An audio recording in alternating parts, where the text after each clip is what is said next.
మోంతా తుఫాన్ ప్రభావంతో శ్రీకాకుళం నుంచి తిరుపతి వరకు ఈదురుగాలులు వీస్తున్నాయి. భారీ వర్షాలు కురుస్తున్నాయి. 22 జిల్లాల్లోని 403 మండలాలపై తుఫాన్ ప్రభావం ఉంది. 1204 పునరావాస కేంద్రాలు ఏర్పాటు చేసింది ప్రభుత్వం.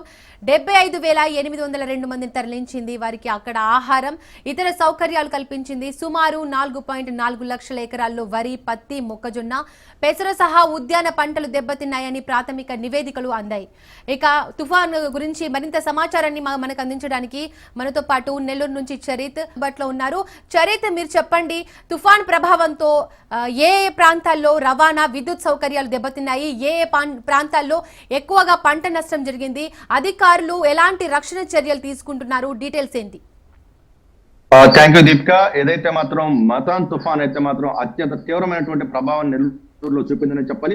అయితే నిన్నటి నుంచి కూడా ఎడతెరిపి లేకుండా కురుస్తున్నటువంటి వర్షాలు, నిన్న ఉదయం 8 గంటలకు స్టార్ట్ అయినటువంటి వర్షం నేటి తెల్లవారుజాము కూడా విస్తృతంగా కురిసిన పరిస్థితి. అయితే నెల్లూరు జిల్లాలో అత్యధికమైనటువంటి వర్షపాతం కావలిలో నమోదైంది. అత్యల్ప వర్షపాతం మాత్రం రావూరులో 25 సెంటీమీటర్ల మేర నమోదైన పరిస్థితి చెప్పాలి. ఏదైతే నెల్లూరు జిల్లాకు సంబంధించి పూర్తిగా కూడా ఉమ్మడి నెల్లూరు జిల్లాలో అయితే మాత్రం ఇటు అన్ని మున్సిపాలిటీల్లో కూడా కమాండ్ కంట్రోల్ ఏర్పాటు చేశారు కలెక్టరేట్ తో సహా.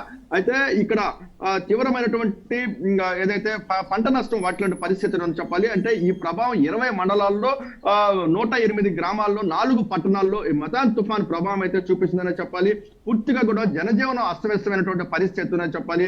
పూర్తిగా 12,000 హెక్టార్లలో కూడా 12,000 హెక్టార్లలో పొలాలు, పంటలు కూడా నష్టం జరిగినటువంటి పరిస్థితి ఉందని చెప్పాలి. ఈ సంబంధించినటువంటి ఇక్కడ 144 పునరావాస కేంద్రాలు ఉమ్మడి నెల్లూరు జిల్లాలో ఏర్పాటు చేశారు. సుమారు వేలాది మందిని పునరావాస కేంద్రాలకు తరలించిన పరిస్థితి.